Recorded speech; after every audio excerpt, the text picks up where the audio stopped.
Tak, fru formand. Sundhedstjekket blev markedsført som værende der, hvor vi skulle se på forenkling og afbureaukratisering. Det var de store overskrifter, da vi startede vores debat. Det var også en overskrift, at vi skulle gøre landbruget i EU klar til øget frihandel, og især klar til den nye tid efter 2013, når den nuværende aftaleperiode den udløber. Og samtidig med det var det også meget væsentligt, at vi i Europa skulle påtage os vores del af ansvaret for, at der kan produceres kvalitetsfødevarer, ikke alene til europæiske forbrugere, men til hele verden, og især til den stigende del af verden, som efterspørger fødevarer. På mælkeområdet var det vel det område, hvor vi virkelig skulle afprøve, om vi i Europa er klar til at rette ind efter en forøget produktion.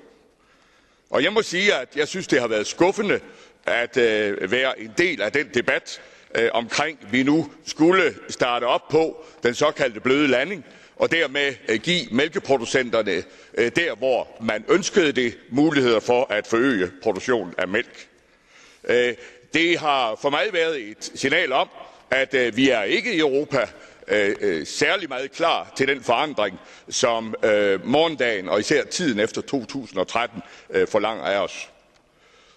Med hensyn til forenklingen og afbureaukratiseringen, det at gøre det lettere at være landmand, der må vi vel i dag sige, at det er ikke særlig let at finde de helt klare og de mange eksempler på, hvor det er, vi har afbureaukratiseret, og hvor det er, vi har forenklet. Hele problematikken omkring krydsoverensstemmelse, hvor vi jo i dag har nogle ret store forskelle fra medlemsland til medlemsland, det var jo et område, hvor vi, synes jeg, klart burde gøre tingene bedre.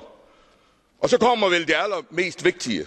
Det er jo det her eftersyn af landbrugspolitikken burde jo i mine øjne også i langt større grad give en klar pejling af, hvor er det egentlig, vi ønsker landbruget skal gå hen af, når aftaleperioden i 2013 den udløber.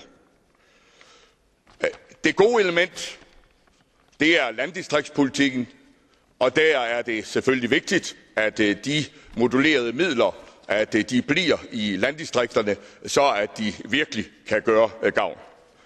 Men jeg vil runde af med at sige, at jeg havde meget gerne set, og jeg mener også, at det har været til gavn for europæisk landbrug, at vi i større grad har lagt os i parlamentet, har lagt os tættere på det forslag, som kommissionen lagde frem på bordet for efterhånden længe siden. Tak for formand.